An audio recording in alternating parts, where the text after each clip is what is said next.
Hey, deserving listeners, let's continue watching the Jonah Hill documentary on Netflix called Stutz. It's about therapy. Let's watch. Included, we have all these note cards. And they're drawings of the tools that you do in our sessions that we take home and keep.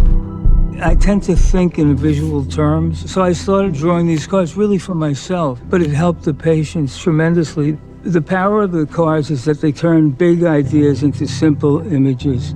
Yeah, I don't do this specifically, but I have drawn things out for people before. I used to have a whiteboard behind me in my office that I would sometimes draw things out. It does help to visually represent things. There's a lot of different, I think, reasons why it can be helpful. One is that when we're using words to describe things, it can sometimes be hard to comprehend or to communicate. Also, when you as a therapist take the time to write something out and particularly giving something. I have given things to clients before, like sometimes if someone has abandonment trauma and abandonment schema, they are looking to learn that they aren't always going to be abandoned, that they have worth and that other people can be trusted. And that's the healing experience for them in therapy. And so a lot of the therapy involves me proving to them that I'm not going to abandon them and that I do care about them internally. I'm not just acting like I care about them. I truly do care about them. And for them to absorb that, it might take 30 minutes of a session for them to fully kind of settle into that and be convinced to be like, oh yeah, that's right. Okay, because for the past 6 days in between our sessions, I became slowly more and more paranoid that you didn't actually really care about me. I started having all those thoughts like, well, he's being paid and he's got other clients and, he doesn't care. No one cares about me. And he did that one thing 5 months ago, which that means he never cared about me. And so no one's ever going to love me. I'm not lovable. I can't trust other human beings. But now I'm remembering that again. So is there a way that you can tide me over in between session? Because I feel like I'm doing a lot of destruction to myself over time.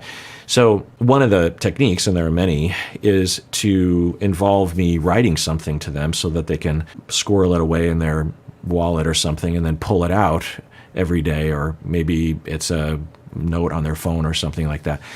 And on day 3, they can be like, oh, I'm starting to have those thoughts again. And they pull it out, and it might help them to remind them of the truth, which is that I do really care about them. Right?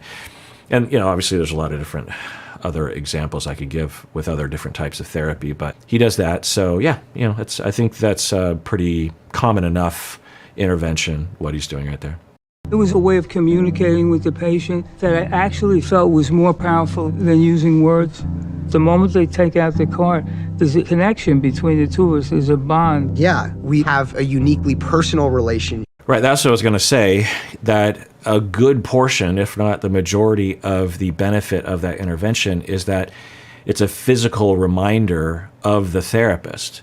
Different therapists will see this differently, and humanistic people don't necessarily see it this way. Psychodynamic people, relational people, attachment-oriented people definitely do, such as myself, interpersonal therapists, such as myself, intersubjective, in that the therapy relationship is being internalized by the client. It depends on what the problem is, right? If the client's coming in with panic disorder, then it might not be necessary to involve the relationship as a helpful tool in the therapeutic process. But for many therapy reasons, for why people come to therapy, the relationship is extremely important and maybe the most useful thing to the client reaching their goals. And so that involves the therapist really paying attention to how they come across to the client, also how they're feeling. And this is why the therapist's own therapy and own supervision and their own emotional health is very important too, because the more burnt out we become, the more resentful we are, the more standoffish, maybe even passive aggressive we'll get with our clients. And so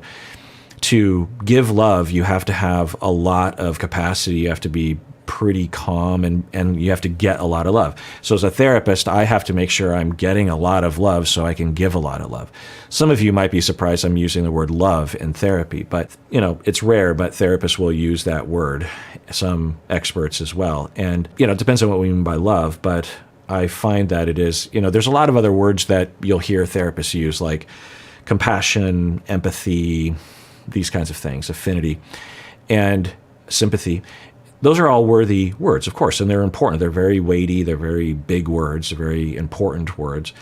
But love, I think, adds another layer to that I think is specific. There's compassion, and then there's love, right?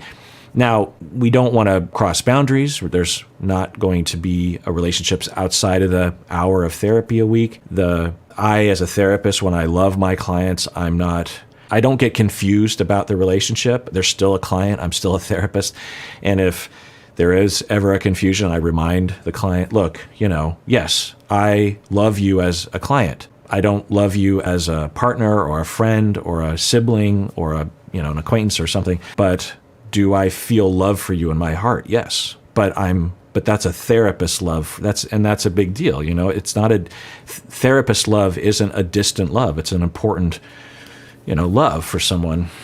And now, I don't use that word very often as a therapist, but I use that word now because that vibe of being loved by anyone, whether it's a mentor or a partner or a family member or a friend or a therapist, is what makes the world go round and what gives us meaning and hope and a good feeling. We evolved to be connected to other people. We need other people. When we are disconnected from other people, a lot of bad things happen, physiological and psychologically and socially. And so love is a cure for that, right? And so when the client can feel that love from me, then a lot of really good things happen. And so if I can give them something that will facilitate that, right, a card or some kind of physical thing, then that will be a token of that, a reminder of that. It's a physical representation.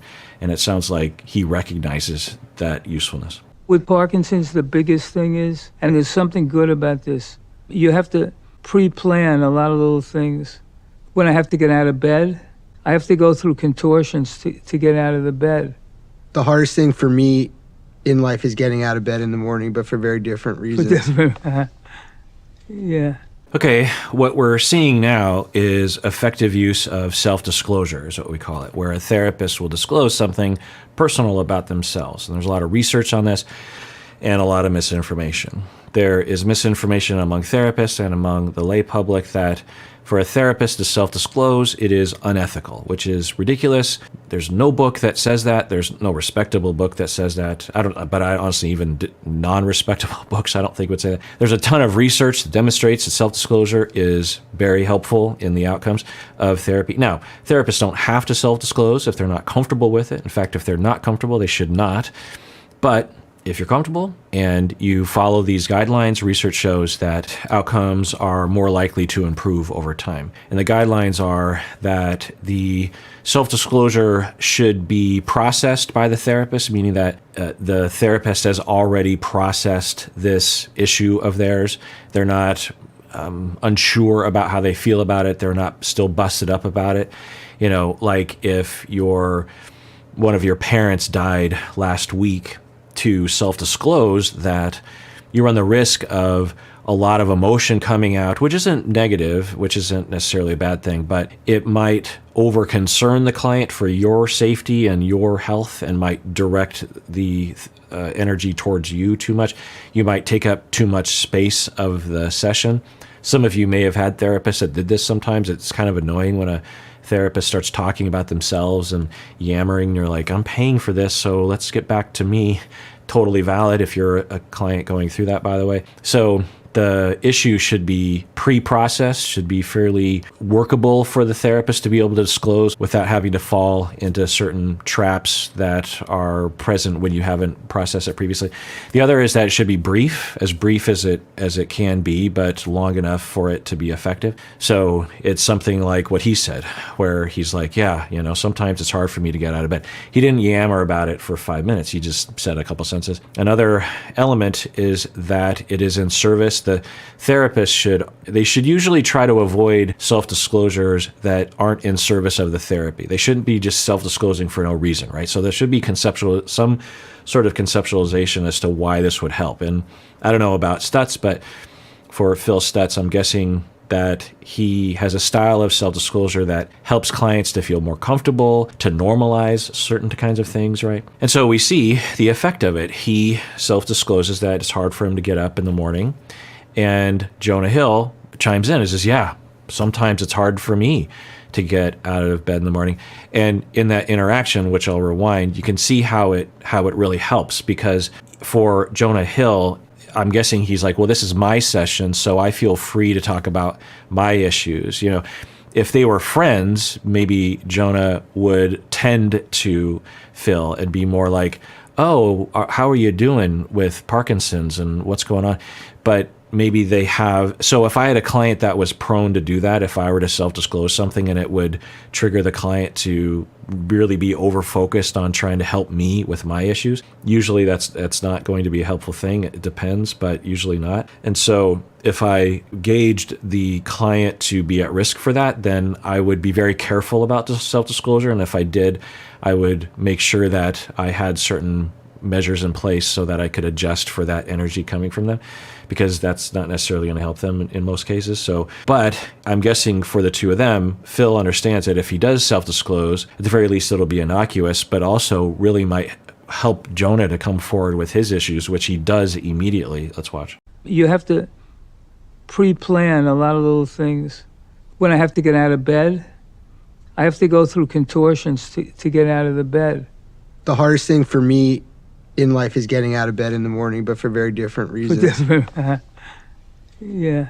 So before meeting... Yeah. So at least, I don't know if it's edited. It seems they're saying that they're just going to record the session and have it be made into a documentary episode. By the way, I think that a lot of people might watch this and think that what Phil Stutz is doing is very rare, because there's this straw man that is created by society that I'll often hear about that is sometimes true, but not usually, where they will say, yeah, therapists, all they want to do is just listen, and they're always validating everything. This guy, he has tools, and he's a real guy, and he says it like it is, and he cuts to the core, and he tells the client what's up.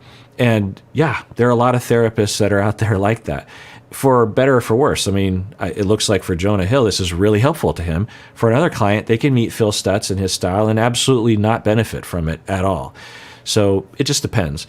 And like for me, when I was looking for a therapist in my mid-20s, I didn't want someone to be soft with me. I wanted someone to really kind of go after me. What did I say? I wanted them to kick my ass, I think was the phrase I used. And I asked around and said, I want a therapist who's going to kick my ass. And I found someone had referred me to someone, give me a name, and he was that sort of therapist, which was wonderful for me for a few years. But at a certain point, I wanted someone with a different style, and he didn't adjust or something. And so it was great, and it was very helpful, very seminal period for my life, very influential period of my life, a lot of growth, a lot of self-discovery, a lot of when I would go to session, I would be sweating. I'd be like, oh God, not out of trauma, but just like, oh, this is cringing. I was pre-cringing for myself of just like, oh boy, I'm going to have to look at that. And, and I know that there's some issues there for me, and that's not going to feel good, but this is why I need it. I need to do this. And it always was safe, and it was non-abusive, of course, from the therapist, but it didn't have that warm, validating. I mean, it was validating, but it wasn't, he wasn't shy to say like, like you just indicated this sort of thing. So what's up with that? And I'd be like, oh, really? Okay, well, let's look at that one. Anyway, so that's the sort of therapy I was looking for. Phil Stutz has a style of therapy, and other people have a different style. But the reason why I bring this up is because when I hear people say, look, I don't want to talk about my childhood. I just want tools. Just tell me how it is. I get that impulse, but it's not usually going to help. Like if someone came in, because sometimes I'll just talk about my own experience. Someone will come in and say like, I don't want long-term therapy. I just want someone to give me some tools. You'll hear that. In fact, I think that's what I'm not saying that's what's happening here, but I'll hear that from clients. Give me tools. I've been in therapy before and they didn't give me tools. I want tools. And usually what that means is, well, I could get into the weeds as to usually what that means, but it means something vastly different than what they're actually telling me me. It's what consciously they're telling me, but it's not actually what's happening for them. Anyway, so they'll be saying that, and I'll go along with it because that's what they're paying for. And there's a way for me to be a therapist that I'm comfortable with, that's in that zone and in that area where I'm like, okay, by the end of the day, we will develop a set of tools that you will be able to utilize that I believe will actually help you with what you're trying to get help with. So they might say something like, I'm having trouble in my marriage, and I sometimes find that my partner is very upsetting to me, and sometimes I have a problem, I overreact. I'll be like, okay. Now, usually in my head, I'm thinking, in all likelihood, this is long-term therapy. It might be couple therapy as well. And you're probably not going to see much change by me just giving you a tool, but there's nothing wrong with that. And so by the end of the session, I'll engineer it so that we'll talk about certain things that will get at certain tools, like emotional regulation tools, communication tools, self-awareness tools, calming yourself down tools, interpreting other people tools. There's a lot of tools along those lines. And if the client were to follow those things and use them, then in all likelihood, things would get better. The problem is that people have personality issues such that even when they have the tools, they have a really hard time using them effectively or accurately, or even noticing a situation where they should be using those tools. So the foundation of the conversation is not there, meaning that for me to give you a tool, the assumption is that you'll know when to use it and that you will use it effectively and you'll use it ethically. And that assumption we can't always make. So I could give you a tool, but there are bigger issues afoot that will interfere here. But I get the impulse because when people are suffering repeatedly and they go to therapy and it doesn't help, or it helps a little bit but not enough, and then their life starts to fall apart and they get a divorce and they're unhappy every day and they go to therapy and it doesn't really help. I understand that impulse of just like, will you just give me a goddamn tool? Like, I don't want to talk about my childhood anymore. I don't want to talk about my emotions anymore. I don't want to explore anything anymore. Just tell me what to do. And I get that impulse, and it's fine to have that impulse, but it's more a reflection of how difficult it is to change when you have significant relational traumas growing up. Also, it is reflective of a cultural notion that clinicians have very quick answers to things. Medical professionals will attest to this as well. Someone will come in with lower back pain and they'll just be like, give me a pill. And if you're a medical professional, well, we have pain relievers, but it's not a long-term solution. It's not even a medium-term solution because of these reasons. And there are side effects. And also, there are other things we might be able to do, but it might not really work. And for the person suffering lower back pain, they might be like, but I was told by society that medicine had an answer to all these things. Do surgery on me or something. And I watched episodes of ER and House, and they fix their problems with like one pill. Like, give me that pill. And medical professionals will be like, no, we don't have that. Like, that's just not available. Psychology is particularly that way. So people will come into our office from this notion that if I can't give them that silver bullet, right, that magic bullet, I don't know, that very quick solution, then they think I'm not the right professional. And maybe I'm not, but in all likelihood, it just sucks. I'll have people, even when they're on board with the therapy and they like the therapy and they value the therapy, we'll be in therapy for 10, 15 years, and they'll come in one week and they'll just be like, why am I here? Have I improved at all? I feel like my life, it sucks just as badly as it was 15 years ago. And usually what that means is they had a particularly bad week and they're in a bad mood. And so they're just having a moment, and their life is usually better after 15 years of therapy. In fact, I would say universally. Now, that's self-serving because I would be biased to believe that to be true, and that's something I always have to check in on. But usually it's semi-objectively true. Anyway, so it just takes forever, literally, to recover from significant relational traumas from our early childhood. It's just not possible to completely eradicate. And so I don't know much about Jonah Hill's history, but I know a little bit about his struggles over time, at least as they're reported in the media. I wouldn't be surprised if he has some of those significant relational traumas. I think at the very least bullying. I know he experienced a lot of bullying in his adult life. Even as a famous person, there will be interviews that people will just body shame him and think it's funny. And it's like, my God. And sometimes he'll laugh and go along with it, and other times you'll just see his face. I'm pretty sure if you go on YouTube, there are supercuts of Jonah Hill dealing with body shaming. People around the world, he'll be in another country, and they'll just like make fun of his body or something. They're just like, why is this okay? Is this supposed to be funny? And so I just want to say that human personality is very complicated, and some charlatans will come along and claim that they have that magic bullet, or whatever we say. They have that very brief cure, and maybe for some it will work, but for lots of people it doesn't usually work. It might be one of the things among many that works. It's not like it's useless, but it's sometimes overhyped. My experience with therapy was very traditional in the sense of I would be talking and the person would say, how does that feel? Or interesting. Basically keeping me at a massive distance. Yeah. And I was thinking about how in traditional therapy, you're paying this person and you save all of your problems for them and they just listen. So, okay. I didn't know that it would happen so quickly.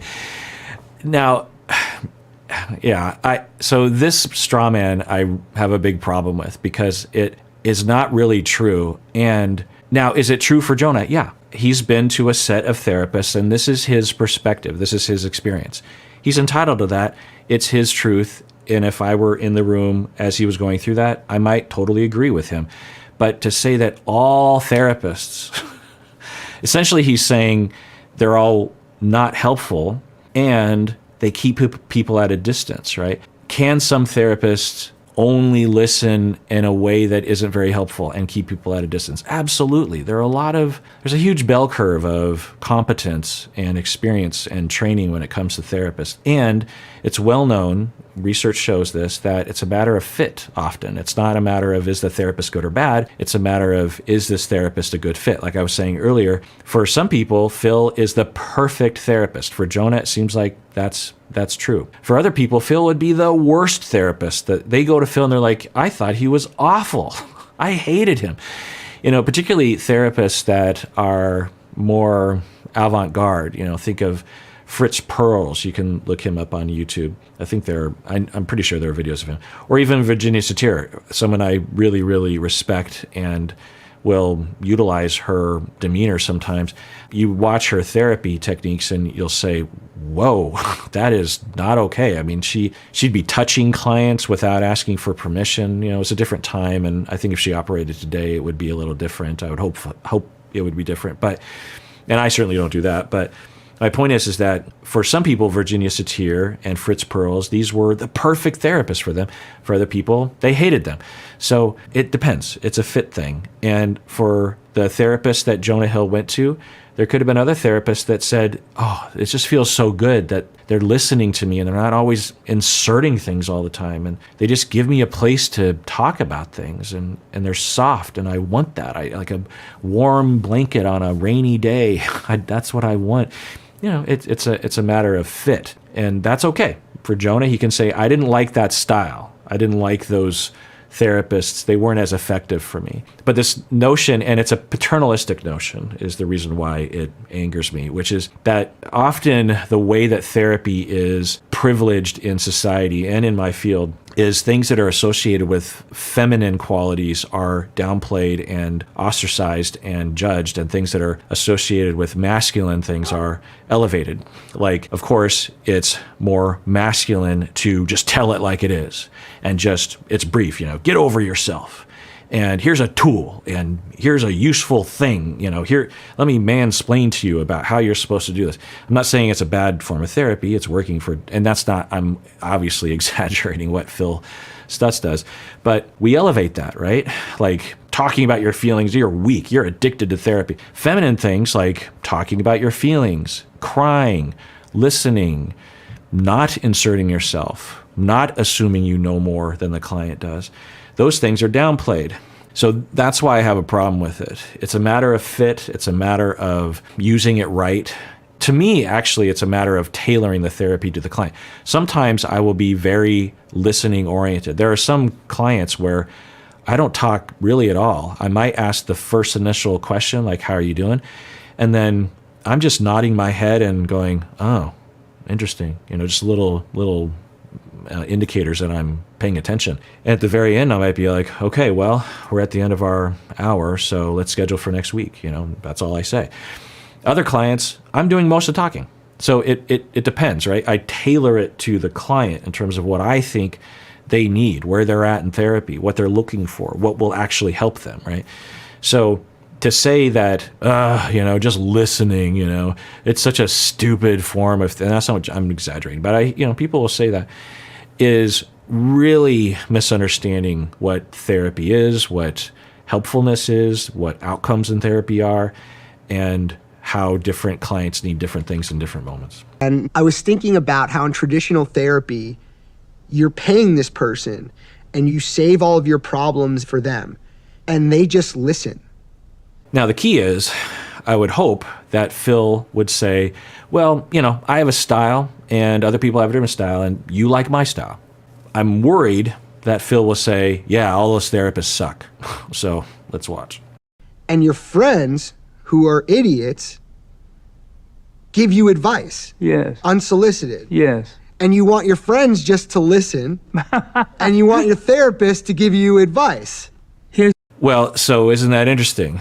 What is that about, right? Well, one, you're often getting really bad advice from your friends, like, well, just quit your job or just get a divorce or, move on, or I don't know. It's usually that kind of thing. And now certainly you can have some friends. I mean, I have friends. In fact, I primarily choose friends on this quality that they're good listeners. My wife's a good listener. Bob is a good listener. Rebecca's a good listener. I have Umberto, he's okay. Well, he's a good friend for a lot of other reasons. But anyway, so when I'm, struggling, I call particular friends and maybe not others. Anyway, point is that not all friends will give just bad advice, but they often do. And so what I would ask Jonah is like, well, what do you think that's about? Why do you want your friends just to listen, but they're always giving you advice? And then therapists are just listening and never giving advice. Why is it, if you don't want advice, then why do you want advice from one person? If you don't want listening, then why do you? It probably has to do with something more fundamental, something deeper than that. Because the listening from your friends is helpful. You recognize that and you're trying to get that. Also, listening from your therapist is helpful. But at times from your therapist, you might want some kind of help, some kind of guidance, if you will, some kind of tool, some kind of advice. So it's a combination, right? It's not that you only want advice from your therapist, right? You obviously want them to listen. In fact, data shows, and we have a lot. So everything that we're talking about here, we have been researching up and down, forwards and backwards throughout our field for decades. There's so much data on this. It's not hard to do. You actually observe therapy or tell a therapist to do a particular thing, and then you measure outcomes over the span of weeks, months, years, and see which clients benefit and which clients don't. And we find that for those clients that feel listened to, and for those therapists that listen well and take the time to listen more, and not only just listen, but to really listen and to really understand, to have empathy and to have good rapport, to have a good relationship, to make the client feel bonded, to make them feel securely attached. All those things improve outcomes in therapy, regardless of what's going on in therapy, regardless of what they're coming in for, regardless of the mode that the therapist is using, whether they're psychodynamic or cognitive behavioral, doesn't matter. Attachment, relationship, listening, empathy always improve, or not always, but on average improves outcomes. So if that's true, then why are people railing against listening in therapy, right? You just have to ask yourself what's going on there, right? It probably means that the therapists weren't a good fit, and two, the therapist wasn't really on the ball. They might have been listening well, but that was about it. Think about the first therapist that I went to. He was a good listener and that he created a space for me to talk, but he didn't really have anything to say beyond that, right? But I've had other therapists that primarily listened. Well, if I really thought about it, my two worst therapists were people that if I didn't know better, I would actually characterize them as just listening. But really what was happening as a therapist, I have maybe another level of understanding of the models of therapy. I don't think those two therapists were actually really listening to me. You know, they were quiet and silent as I was talking. They didn't interrupt me. They didn't fall asleep. They weren't on their phone. My first therapist, we didn't have cell phones back then. We were far from that point, or we didn't have smartphones. Anyway, but they also didn't seem to really absorb what I was saying. They were quiet, but they weren't really taking it in, right? One of my favorite therapists was primarily a listening sort of therapist and a validating therapist, but she would also say things. She would insert herself, or I would pause. I'd be like, what do you think about this? And she would have things to say indicating that she was listening and that she was paying attention, that she was wondering about things, or it was impacting her in a certain way. And, you know, there was contact with her. The other two therapists who, you know, these guys just listened, it felt like there was no contact. So to me, that's probably more the issue. It's not that they're just listening. It's that they're only listening and they're not. Well, the other thing is like, if you're really listening, you're going to have contact because you'll be motivated. You know, as a therapist, when I'm listening and I'm really paying attention, I have reactions, right? I got things to say. It affects me. And I will, when they pause or they ask me, I'll be like, oh, this is what's happening for me. That's what really listening is, right? To only listen or to maybe just be silent, it's not really listening, right? It's not really taking it in. Give you advice. Yes. Unsolicited. Yes. And you want your friends just to listen, and you want your therapist to give you advice. I keep interrupting, but another thing on this topic, if you've ever been a student of mine or a supervisee of mine, you know what I'm about to, you've been through this, which is all novice therapists universally will have this moment where they'll come to me if I'm their supervisor or trainer, and I'll be helping them to listen better, to slow down. Almost, in fact, I would generally say all therapists out of the gate, when they're working with their first few clients in the first year of their internship, they put tremendous pressure on themselves to move very quickly in therapy. They want to fix the problem within 5 minutes. And when they don't, they get insecure and they scramble and they start beating themselves up. They get burnt out. They might attack the client because they're upset that the client isn't moving faster or something like this. So it's very destructive. And the thing that I'm always saying is slow down. Therapy takes time. And intellectually, they understand that because we taught them that prior to them seeing their first client. But to have it really sink in, you have to go through it. So that's them going through it. The other thing that they'll run into next, as I'm getting them to slow down and I'm getting them to listen more and to bracket their assumptions and to take the time and to recognize the value of empathy, the value of listening, really listening, the value of phenomenological listening, of Rogerian listening. As I'm teaching them that and they're sort of convinced enough that they're doing it, at a certain point, they'll come to me and they'll say, I feel like I'm just listening. I feel like that's all I'm doing. And often what they're talking about is they have these judgmental impulses to say, knock it off. What are you doing? Or, hey, you have a bad attitude there. Or you're just doing this to yourself. It's all in your head, or all the stupid shit that's in society. Well, you know, they have those thoughts and it's a matter of deprogramming them. And so they'll have those thoughts, but they're suppressing them and they're trying to listen more, right? Now, when they're in that dichotomy, it denies them the ability to have other options. So there's many other options besides just listening and saying, you know, get over yourself, right? Obviously there's thousands of other therapeutic options available to us. But the thing that I'll hear is, I feel like I'm just listening, because they're saying, hey, I'm doing what you're telling me to do, but I'm just listening. I don't feel like I'm doing anything. When I hear that, I will say, take the word just out of that sentence, because listening is so important and so curative and so fundamental to the human experience. You're not just listening. It's like saying the sun is just up there shining. The sun is this glorious ball of nuclear reactions and photons and neutrinos showering down and giving us life and creating our world. Everything depends on that sun. It's not just shining. When T.S. Eliot is writing, he's not just writing a poem, he's writing a poem.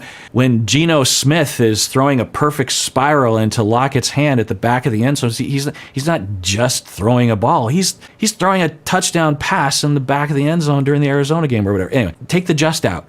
You're not just listening, you're listening. You are listening and taking the time and showing that you care and understanding someone, giving someone space to be able to just talk about what they're going through. And you're not quiet. You're not just silent as someone's talking. You're listening. You're actively involved. You're affected by what they're saying. You have reactions to what they're saying, and then you get back to the listening. You're listening. And science shows that it helps.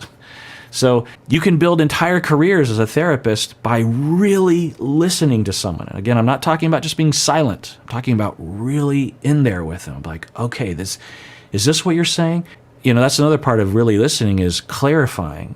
What do you mean by that? What's going on there? And those kinds of questions are interventions, right? What sort of things do you pay attention to? What sort of things do you want them to expand on? It's all listening, but it's therapeutic listening. There's a lot of value to that. Science demonstrates that. It's not for everyone. Not every client wants that, but it's not just listening.